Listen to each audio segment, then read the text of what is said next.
Hello Cowboys Nation, welcome to another video, and without further ado, let's get to another round of news from America's team. Cowboys defensive starter could be surprise training camp cut.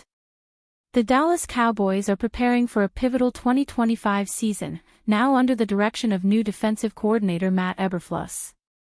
With changes across the roster and staff, competition is fierce, especially in the defensive backfield. One of the biggest storylines heading into training camp is the unexpected rise of undrafted rookie safety Elijah Clark, and how it could spell the end for a seasoned veteran. Clark impressed coaches during OTAs with his athleticism, instincts, and ability to quickly grasp the defensive scheme.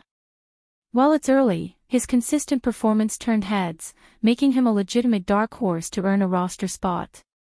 His rise, however, has put pressure on Donovan Wilson, a six-year veteran who has been a staple in the Cowboys secondary since 2019.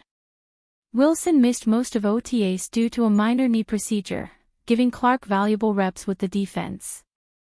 According to Nick Harris of the Fort Worth Star-Telegram, Wilson now finds himself on the roster bubble. And the reasons go beyond competition. Cutting Wilson before the season would create $7 million in cap relief, which is significant for a team that still needs to extend superstar linebacker Micah Parsons in the near future. Despite his reputation as a physical enforcer and emotional leader, Wilson now faces a tough road. He's entering the final year of his contract, coming off an off-season surgery, and is suddenly surrounded by younger, healthier, and cheaper talent. Unless he bounces back quickly in training camp, the Cowboys could decide that moving on is in their best long-term interest. Training camp opens July 21st, and all eyes will be on the safety battle. Can Wilson re-establish himself as a starter, or will the Cowboys hand the reins to a rising rookie? One thing is clear, under Eberflus, nothing is guaranteed, and not even longtime starters are safe. Dallas Cowboys urged to trade for playmaking former division rival running back. The Dallas Cowboys made a handful of moves during the NFL offseason to reshuffle the deck in the running back room after losing 2024 leading rusher Rico Dowdle to the Carolina Panthers in free agency. Dallas went on to add veteran running backs Miles Sanders and Javonte Williams, while selecting Jaden Blue and Phil Mafah in the NFL draft. While there is now a big committee of backs to choose from, some still believe the Cowboys should add another body. The Cowboys Wire recently suggested Dallas should swing a trade with the New England Patriots, who they acquired backup quarterback Joe Milton III from earlier in the offseason, for running back Antonio Gibson, a former division rival who spent 4 seasons with the Washington Commanders.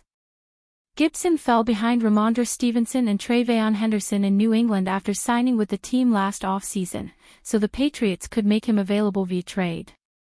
Gibson, at 6 foot and 228 pounds, looks the part of an NFL running back. He's a well-built gamebreaker with a 1,000-yard season on his resume and breakaway speed in his arsenal. Gibson is a solid pass catcher with elusiveness in the open field, Reed D. Hansen wrote. At face value, he looks a little redundant to Blue's profile, but with the rookie Blue unproven in the NFL, redundancy might not be a bad thing.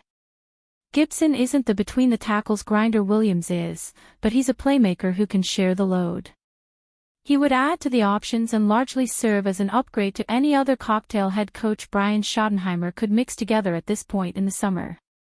With Javonte Williams as a workhorse back, Mafah as a wrecking ball, and Blue as the dynamic playmaker, making a trade at this point doesn't make much sense for Dallas. But, despite Mafah and Blue are unproven at the NFL level, but they are more affordable and have the upside to be long-term solutions in Dallas. So, it may be an intriguing idea, but a better option would be keeping the draft capital and rolling the dice with the options they've already piled up. And you, what do you think? Give your opinion in the comments, like and subscribe to the channel. See you later.